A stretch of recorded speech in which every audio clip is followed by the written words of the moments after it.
Welcome to my YouTube channel S N information channel आपलोक स्वागतम जानाइছোঁ।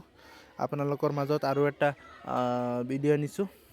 AIIMS विभाग चाकरी मुकली कर 2026 और इतना मेल और फिमेल सकले इतना आवेदन कर जी क्वालिफिकेशन है और बयसर समयसीमा गोटे प्रसेस तो आपलोक कै दिम और कि डकुमेंट लगे और कत एप्लाई कर केनेदरे एप्लाई कर गोटे प्रसेस तो आपलोक एट भिडिओते पाई जाब।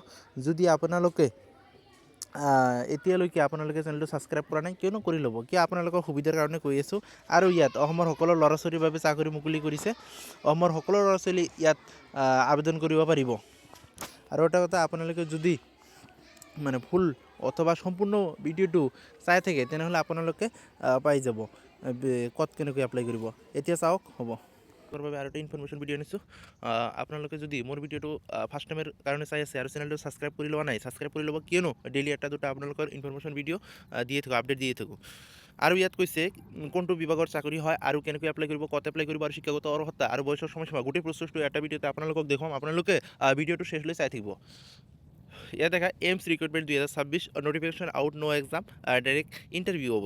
ইয়াত কোনো এক্সাম নহয়, ডাইৰেক্ট ইণ্টাৰভিউ হ'ব আৰু কেনেকৈ এপ্লাই কৰিব গোটেই প্ৰচেছটো আপোনালোকক দেখুৱাম। আপোনালোকে চাই থাকক। ইয়াত কৈছে the All India Institute of Medical Science has issued notification for recruitment to various post multitasking staff, research officer, yoga therapist. So the candidate who are eligible for this aims recruitment they submit notification out.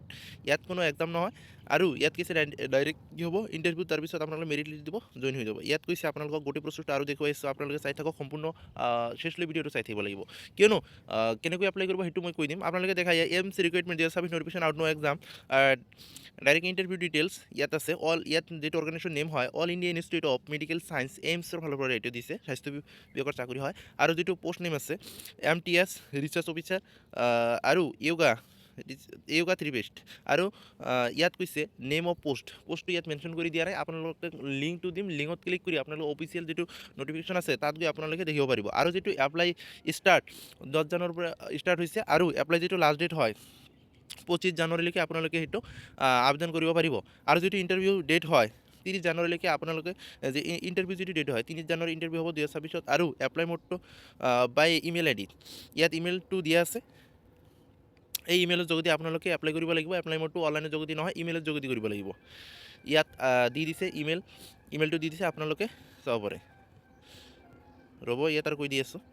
Candidate who are going to apply for this aims recruitment 2026 this once must candidate should process 8 graduate and equivalent examination for a board or university check official advertisement for complete details official advertisement যিটো official যিটো notification হয় তাত গৈ আপোনালোকে আৰু ফুল প্ৰচেছটো আৰু দেখিব পাৰে।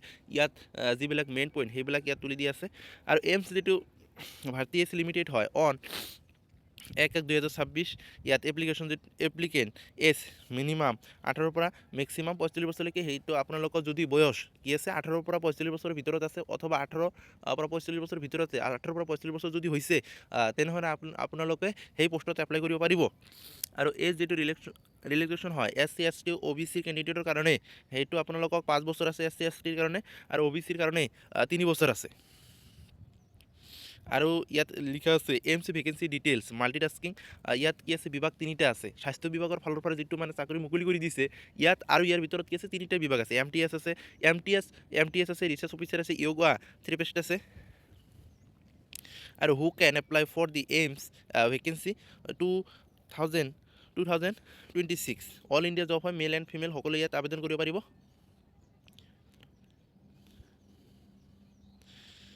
ইয়াত আৰু লিখা আছে এমছ ভাৰতী যিটো পে বা চেলাৰী হয় ইয়াত মেনশ্যন কৰি দিয়া নাই। আপোনালোকে নটিফিকেশ্যনত চাই ক'ব পাৰিব বা জানিব পাৰিব। মই ইয়াত মেনশ্যন কৰি দিয়া নাই, সেইকাৰণে কোৱা নাই। এমছ ৰিক্ৰুটমেণ্ট 2026 এপ্লিকেশ্যন যিটো ফিজ জেনাৰেল OBCৰ কাৰণে ইয়াত কোনো ফিজ নালাগে, SC STৰ কাৰণেও ইয়াত নালাগে, EWSৰ ক্ষেত্ৰতো ইয়াত কোনো ফিজ নালাগে। Payment R going to be made through net banking. ইয়াত যদি পে'মেণ্ট মেনশ্যন কৰা নাই মানে পে'মেণ্ট নালাগে তেনেহ'লে ইয়াত কোনো সেইটোৰ প্ৰয়োজন নাই। আৰু যিটো চিলেকশ্যন প্ৰচেছ হয় ইয়াত কি আছে দেখিব পাৰে আপোনালোকে। The higher official the All India Institute of Medical Science AIMS New Delhi will hire the candidate based on no exam only interview document verification আপোনালোকক যদি সেইটো মানে অল ইণ্ডিয়া জব হয় সেইকাৰণে আপোনালোকক কি আছে দিল্লীত সেইটো ইণ্টাৰভিউ হ'ব পাৰে আৰু ডকুমেণ্ট যিটো ভেৰিফিকেশ্যন তাতো হ'ব পাৰে আৰু আপোনালোকৰ নিজৰ যিটো ডিষ্ট্ৰিক্ট তাতো দিব পাৰে ইয়াত ঠিক নাই কি হয় আৰু যিটো ৰিক্ৰুইটমেণ্ট হয় 2026 ৰিক্ৰুইটমেণ্ট যিটো ডকুমেণ্ট হয় ডকুমেণ্ট যিটো মানে কি ডকুমেণ্ট লাগিব ইয়াত কৈ দিছে ইয়াত কি আছে ফটো এণ্ড ছিগনেচাৰ লাগিব light colour and background photo education যিটো চাৰ্টিফিকেট হয় 10 পাছ 12 পাছ আৰু কাষ্ট চাৰ্টিফিকেট যদি আছে তেনেহ'লে সেইটো ল'ব আৰু ডমিচিয়েল যিটো চাৰ্টিফিকেট হয় যদি আছে ডমিচিয়েল অথবা PRC যদি থাকে তেনেহ'লে সেইটো লাগিবই কিয়নো সেইটো কি আছে অল ইণ্ডিয়া জব হয় আধাৰ কাৰ্ড ID প্ৰুফটো লাগিবই আৰু ৰিক্ৰুইটমেণ্ট অনলাইন এপ্লিকেশ্যন যিটো ফৰ্ম ইয়াত মেনশ্যন কৰি দি আছে আপোনালোকে কেনেকৈ এপ্লাই কৰিব ইয়াত গোটেই প্ৰচেছটো ইয়াত দি আছে once go through the official ৱেবছাইটত যাব কৈছে ইয়াত কোনটো ক্লিক কৰিবলৈ কৈছে ইয়াত আপোনালোকে চাব পাৰে now start to fill all your required details then attach all the necessary document ইয়াত গোটেই প্ৰচেছটো আছে আৰু লিংকটো যদি আপোনালোকে বিচাৰে মই দি আছোঁ আপোনালোকে চাব পাৰে ইয়াৰ লিংক 3টা দি আছে হ'ব আপোনালোকে যদি ভিডিঅ'টো চাই ভাল পায় তেনেহ'লে ছাবস্ক্ৰাইব কৰি লওক আৰু নেক্সট আৰু এটা ভিডিঅ'ত আপোনালোকক আনিম